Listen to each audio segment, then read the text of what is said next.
Madam Secretary is ready, so we will begin the meeting. Today is Thursday, February 9th, 2017, and this is a special meeting of the Board of Estimate and Apportionment. We have a pretty good agenda, pretty big agenda here, and the items presented for the first time are as follows. We will first take a roll. Madam Secretary, please call the roll. Mayor Slay. Present. Comptroller Green. Here. President Reed. Here. Okay, items presented for the first time. Item number 1, request from the Deputy Director, St. Louis Development Corporation for approval of Board Bill number 81. This ordinance approves a cooperation agreement to provide a sales tax rebate for the 705 project located at 700-10 Locust Street, 307 North 7th Street, and 303-03 North 7th Street. This project includes the historic rehabilitation of approximately 130 hotel rooms, 12 to 18 apartments, and related commercial uses. Item 2, request from the Deputy Executive Director of St. Louis Development Corporation for approval of Board Bill number 280. This ordinance approves issuance of up to $4,374,377 plus issuance cost principal amount of TIF revenue notes for City Pace Delmar Associates LLC. This project will allow for the demolition of a service station, a 1-story building on the site, and construction of a 3-story building including 15,000 square feet of first-floor retail and 50,000 square feet of office space on floors 2 and 3 at the cost of approximately $25,947,932. Item 3. Request from the Deputy Executive Director, St. Louis Development Corporation for approval of Board Bill number 282.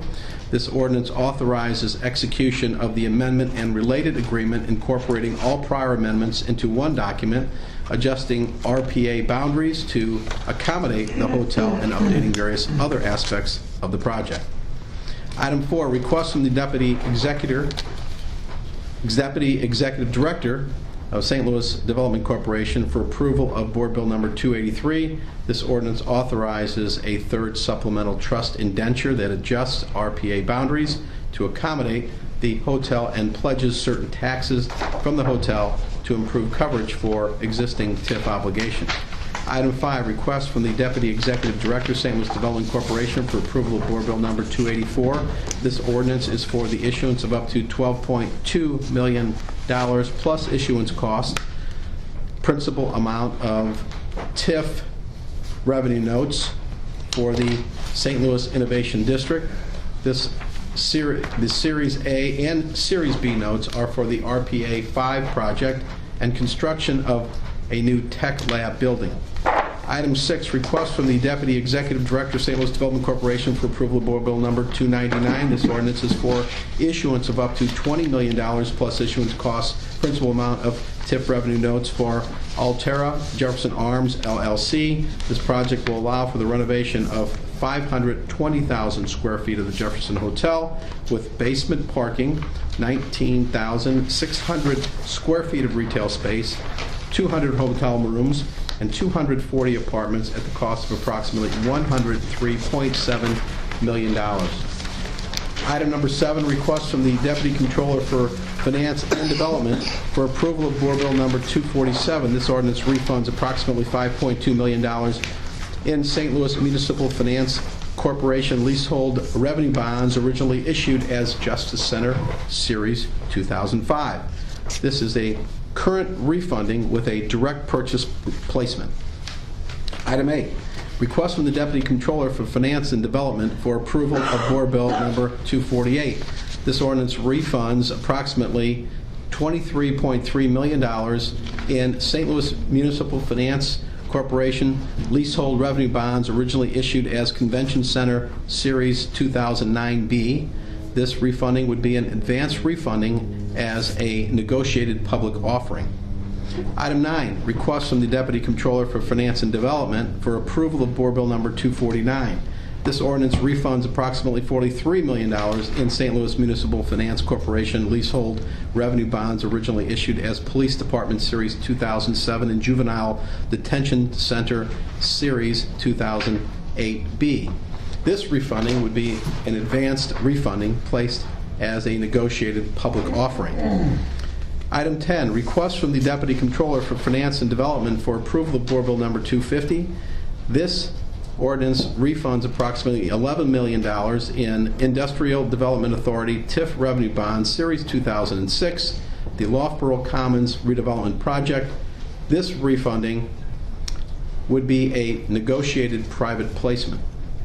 Item 11, request from the Deputy Executive Director, St. Louis Development Corporation for approval of Board Bill Number 276, Committee Substitute. This ordinance is for the issuance of up to $6,420 million plus issuance costs, principal amount of TIF revenue notes for Northside Regeneration HealthWorks Hospital. This project is for development of a 3-bed hospital, expandable up to 103,000 square feet with a 24-hour emergency room and associated public infrastructure improvements at the cost of approximately $72,900,000 for all phases. Item 12, request from the Deputy Executive Director, St. Louis Development Corporation for approval of Board Bill Number 246 as amended. This ordinance approves a financing agreement by and among the City of St. Louis, Missouri, the 14th and Market Community Improvement District, and the Land Clearance for Redevelopment Authority of the City of St. Louis pertaining to the financing of the rehabilitation of the real property located at 1401 Clark Avenue in the city and issuance of and provision of repayment of bonds issued by the authority to finance said rehabilitation. Item 13, request from the Deputy Executive Director, St. Louis Development Corporation for approval of Board Bill Number 290, Committee Substitute. This ordinance approves stadium project financing, construction, and lease agreement by and among the City of St. Louis, Missouri, SCSTL LLC, and the Land Clearance for Redevelopment Authority of the City of St. Louis pertaining to the design, construction, financing, and leasing of a new multi-purpose stadium designed to host professional soccer and amateur sports, concerts, and community events to be located on property currently comprising the I-64 and 22nd Street interchange and issuance of and provision for repayment of bonds issued by the authority to finance said facility. Item 14, request from the Deputy Executive Director, St. Louis Development Corporation for approval of Board Bill Number 291. This ordinance amends the entertainment license tax as codified in Chapter 8.08 of the Revised Code of the City of St. Louis by adding a new paragraph to Section 1 of the ordinance number 55390 as amended, creating a new subclass of taxpayers and fixing a tax rate for such subclass of taxpayers. This would reduce the tax rate applicable to a new multi-purpose stadium designed to host professional soccer and amateur sports, concerts, and community events, the financing, construction, and leasing of which is governed by Board Bill 290 based upon the amount of private investment in such project made by SCSTL LLC.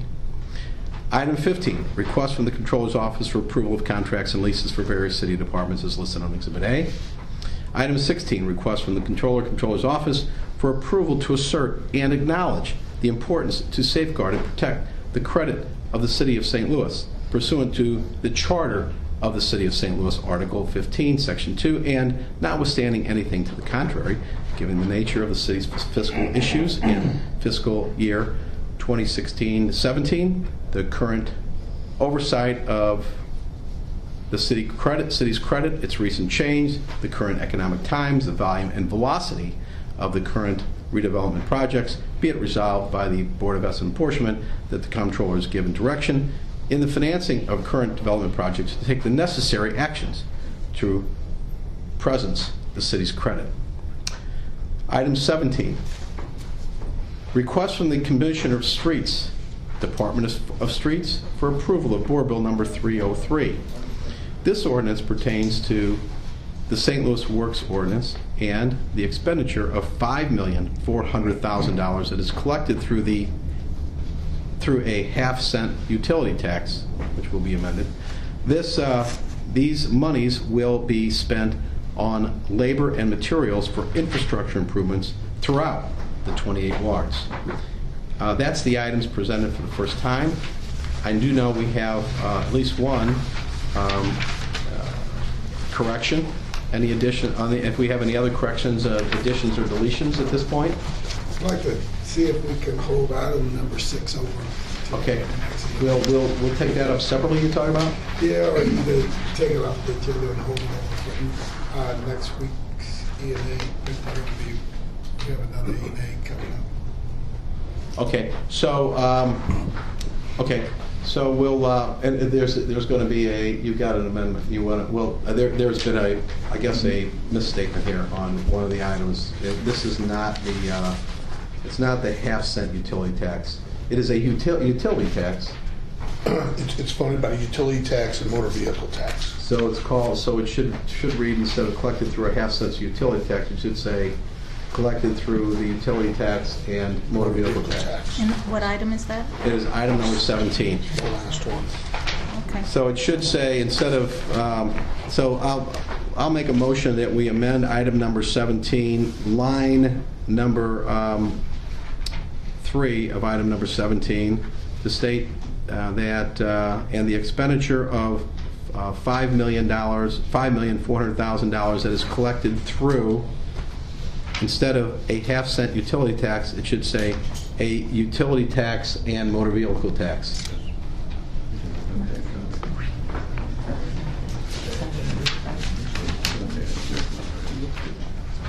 So that is my motion. Do I have a second? Second. Okay. Any discussion? No. If there is no discussion, we'll take a vote on the amendment. All those in favor indicate by saying aye. Aye. Ayes have it. Motion carried. Item 17 is amended as the motion stated. And I would like to amend item 16. There's a typo to be corrected in the line next to the bottom. It says actions to presence. It should say protect. Oh, protect. I knew that didn't sound right. Protect. So I make a motion to amend the item 16 with the proper word protect. Second. Moved and seconded. Any discussion? Hearing none. All those in favor indicate by saying aye. Aye. Motion carried. Item 16 is amended as stated in the motion. So with that, we have 17 items. The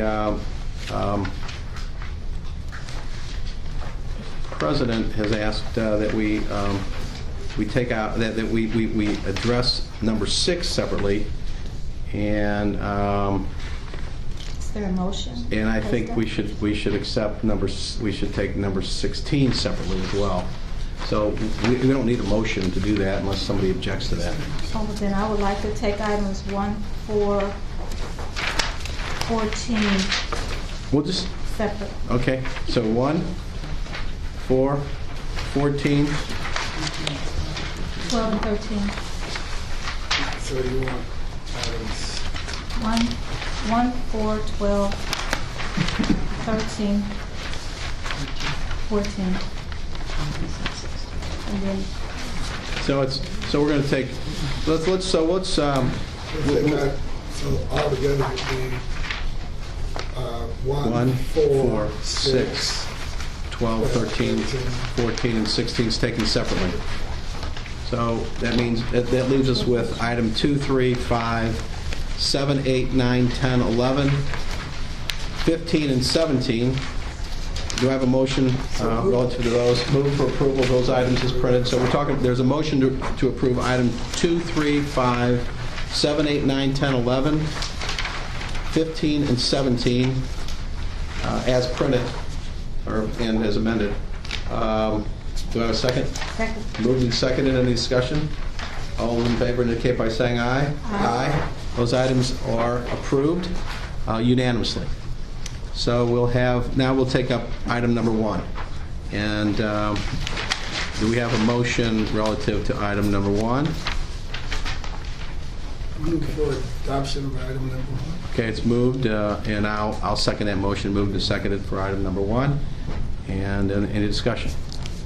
I believe that the city has discussed the flexibility of the city's revenues needing to be expanded, not rescinded. And so when we go into redevelopment agreements where more than the TIF dollars are requested, in this case, we're looking at supporting this particular development with the hotel taxes. That would restrict the amount of revenues that would normally flow into the city to help pay off delivery of city services, police and fire, and other city needs. Therefore, I can't support this one at this time. Okay, any other discussion? Hearing none, all those in favor of voting for item number 1 indicate by saying aye. Aye. No. Any opposed? No. So item 1 is passed 2-1. Item number 4. We'll take that up. We have a motion for approval there. I move that we approve item number 4. I second the motion to approve item number 4. Do we have any discussion? I ditto my former comments. This is again requesting hotel taxes that's not normally requested. These taxes then will not be able to flow to the city to pay for items that deliver city services like police and fire, and so I have to be against this. Okay. So any other discussion? Okay. We'll take a motion. We'll take a vote on item number 4. All those in favor indicate by saying aye. Aye. No. All those opposed, no. No. It's 2-1. Item number 4 has passed 2-1. Item number 6. Yes, we were working on some additional language in this bill after talking to the attorney prior to this meeting. They just need a little more time to work up to finish the language so it's clean and it works. Right. So we want to hold this over to the next CNA meeting. So item number 6 will be deferred till they're ready to bring it over from the Board of Aldermen, I guess. Yes. Okay, so we'll do that. If there's no objection, we'll go ahead and defer it. Oh, well, let's just take a motion. There's a motion to defer. Motion to defer item number 6. And second. All those in favor indicate by saying aye. Aye. Aye. Ayes have it. Item 6 is deferred. Item number 12, and that was for the... Move for adoption of item number 12. Okay, I'll second that motion. Do we have any discussion? I have reservations about the current financial agreements, therefore I'll need to vote no on this until we're able to get one that is more favorable to the taxpayers of the city of St. Louis. Okay. Any other discussion? If none, we'll take a vote. All those in favor indicate by saying aye. Aye. Any opposed? No. 2-1. Item number 12 has passed. Item number 13. I move for adoption of item number 13. Okay. I'll second that motion. Do we have any discussion? Once again, I have to vote in the best interest of the city. This does not meet the test that gives the most flexibility to the city's revenues at this time. Okay. Any other discussion? If none, we'll take a vote. All those in favor indicate by saying aye. Aye. Any opposed? No. So 2-1. Item number 13 passes. Item number 14. I move for adoption of item number 14. I'll second that motion. Any discussion? Ditto previous comments. Okay. So there's no further discussion. We'll take a vote. All those in favor of indicating of voting for item 14 indicate by saying aye. Aye. Aye. Any opposed? No. So item number 14 passes 2-1. Item number 15 has already been passed. Item number 16. I move for adoption of item number 16. Second. Just for discussion. Okay. So it's been moved and seconded that we adopt item number 16. And this is one I have an issue with. I was just informed of this afternoon. And I will tell you that what I'm trying to find out is what the purpose of this is. It looks like we're trying to amend the charter. We don't have authority to amend the charter. Charter says what it says, and I'm not sure exactly, and the language is, I would say, somewhat vague, so it is kind of leaves things kind of up in the air, and I think it kind of puts us in a position of not knowing what it means. So I would not be in favor at this time of adopting this. I only mean it to be a best practices tool that can help the rating agencies that could possibly come up with a surveillance review based on the volume and velocity of the number of redevelopments. We have no control over their reviews, but when a governing body adopts a measure that is in favor of protecting the credit, it speaks volumes. Examples I could give you is when we adopted the 10-year financial plan. That was a helpful passage at this body, at this level, that told the rating agencies that we are aware and we're looking to find ways to increase revenues, reduce debt. And then the other instance where this body approved the committee to enhance revenues, I happen to be quite surprised that the rating agencies took the steps that they did in a positive manner, but because they've taken steps to make this governing body of importance when we pass measures that tell them that we're protecting the city. Okay, So that's all this is doing, is just saying that, we know the comptroller has this, but then it's a governing body, and that's it. It buys us time if in fact they would take action between now and April to downgrade the city. And that's because they have that power, and they've done it because of the recalibration of the way that they look at things, the fact that we do have to go back and look at the earnings tax every 5 years. So this is a new day. This is something I never would have even thought about doing, but this is what I would call putting a hurdle in front of their actions, so that they would then have to review this and say, okay, scratch their head and say, what is she talking about? Let us give it a couple weeks before we send it to review. That's all this does. Well, because I think, well, first of all, if you're not amending the charter and you're not attempting to take on more authority than is given to you by the charter, that's one thing. But what it says is that the comptroller is given discretion in the financing of current redevelopment projects to take the necessary actions to preserve the city's credit. That is a very vague and broad statement that is subject, I think, to a lot of interpretation. And if it's an attempt to amend the charter, then we don't have that authority to do so. The other thing is that if it gives you gives the comptroller, whoever it may be, the authority to veto an action, even the mayor doesn't have the authority to veto an action without being subject to being overridden by the Board of Aldermen. So this is, I think, a very unprecedented move. I think it's inappropriate, no disrespect to you personally, in the sense that it does two things. It purports to amend the charter, and it also purports to give the comptroller some kind of veto proof over actions that may have been approved by the Board of Aldermen, which I think is not something that is probably I don't think it's a good idea. I mean, even if I veto something, the Board of Aldermen can override it. Yeah. So we certainly respect your opinions, I understand. And you've been very involved in a lot of the developments that we do. We don't always agree on in some of the details, and I've got a lot of respect for you and your staff, but I do think this is overreaching here, and I would be against it at this point. And hopefully we won't pass it, because I think it would really raise there would be a lot of uncertainty on any kind of development stuff that the Board of Aldermen would pass, and I do think there would be a challenge in court over this as well. Yeah.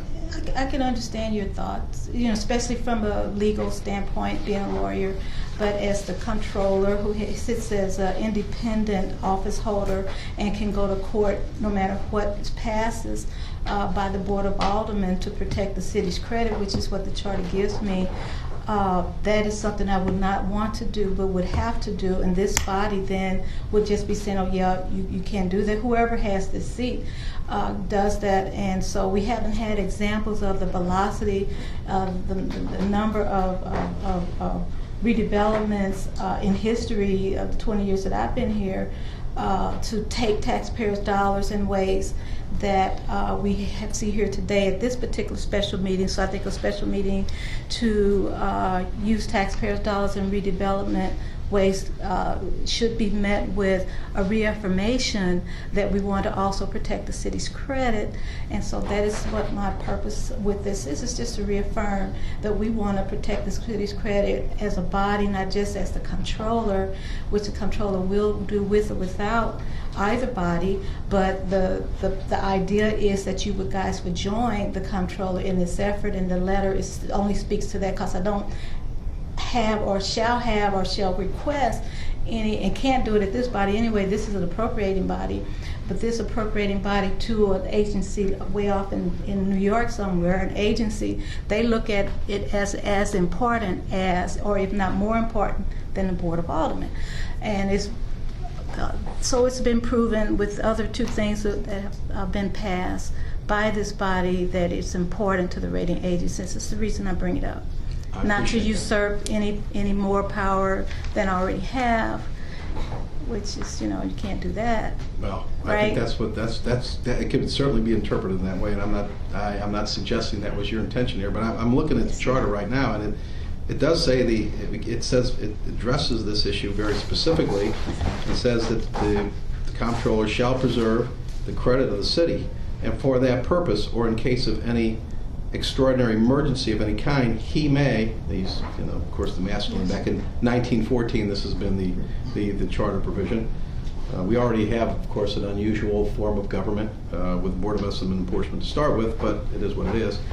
And it says, he shall preserve the credit of the city, and for that purpose, or in the case of any extraordinary emergency of any kind, he may, with the approval of the Board of Estimate and Apportionment, if that time comes, and with or without any ordinance or other authority or appropriation thereof, therefore, draw warrants on the treasurer or effect temporary loans to pay debts and judgments and other liabilities of the city, or to meet any such emergency, charging such warrants to any excess balances in appropriations made by the general annual appropriation bill, and specifically reporting his action to the Board of Aldermen at its first meeting thereafter. So it tells you exactly what, in case there is a concern.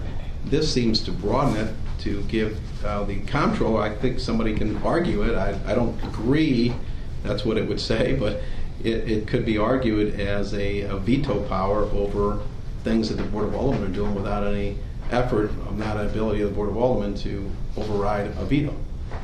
I wouldn't. I mean, I can't unsign or not sign any type of financial agreement that is detrimental to the city, which would hurt the city's credit. So that's probably then a body could, sue the comptroller, that type of thing.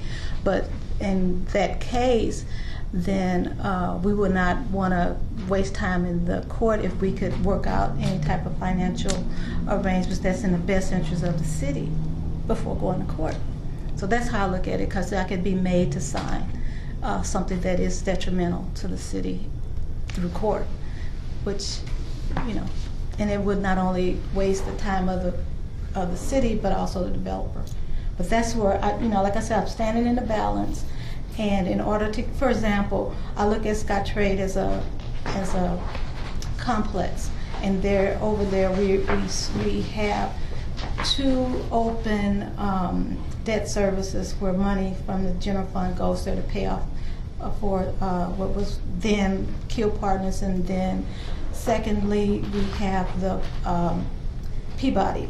So then there's the garage. All of that complex should be able to look at a creation of a creative financing to pay for those renovations, instead of looking at financing from the convention center, which that complex has its own financing. So that's what I've discussed with your staff, Mayor, the President's staff, and my office, along with Peter Chakowski. So we're ready to move in that direction.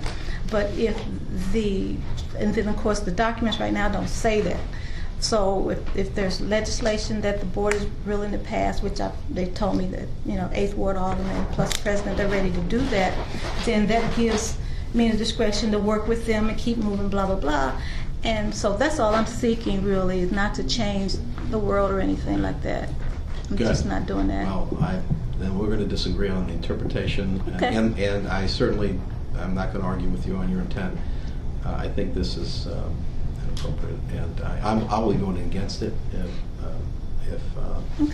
the Yeah, president has any statements. Or, Yeah, Yep. I couldn't support it now without, better clarification of the ultimate impact of it. So I couldn't support it today. No problem, because, if we get a downgrade, it certainly won't be on without my efforts of doing all that I could to to protect the city's credit. And I think at this particular juncture in time, any downgrade between now and April is going to be not without my full effort and support of going in the opposite direction of a downgrade. Because it's a sensitive time, Yeah, you know a lot what I'm of saying? things affect downgrades too. Well, we don't want this one to affect the downgrades, and that's why I wanted to be clear. And I'm glad we were able to talk about it in open session. Paul Payne was on radio yesterday talking about his concerns. I'm here at ENA today talking about mine. And I think that some support from the Board of Estimate and Apportionment will certainly go a long way to help the city. It would be a hurdle. It will slow their actions down. And that's what I'm looking for. But rushing to quote unquote to the market for a developer versus rushing in the direction of protect the credit, that's something that I just think we should be rushing to protect the credit and not to do otherwise. That's all. Yeah, and I think part of the challenge is here we didn't have pre-ENA, so we haven't had a chance to look at this. We just received it yesterday. It's real and simple. It's a pretty major change, and I think that for something this significant, I just think we need a little more time. No problem. No problem. All right. With that, we'll take a motion if there's no further No, discussion. it's a We got a motion. motion. Take a vote.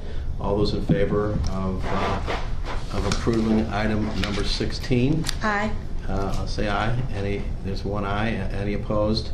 No. No. So it's 2 no's. So item 16 fails 1-2. And that is the extent of the items presented for the first time. We now have, we're going to go into closed session pursuant to section 610.021 of the revised Missouri statutes for privileged communications with counsel and to discuss potential legal actions or litigations. And so anybody who is not a staffer or a member of the board a member of the Board of Estimate and Apportionment or staffer would have to please to leave the room. And thank you for joining us. And I'm sure we'll see you all soon.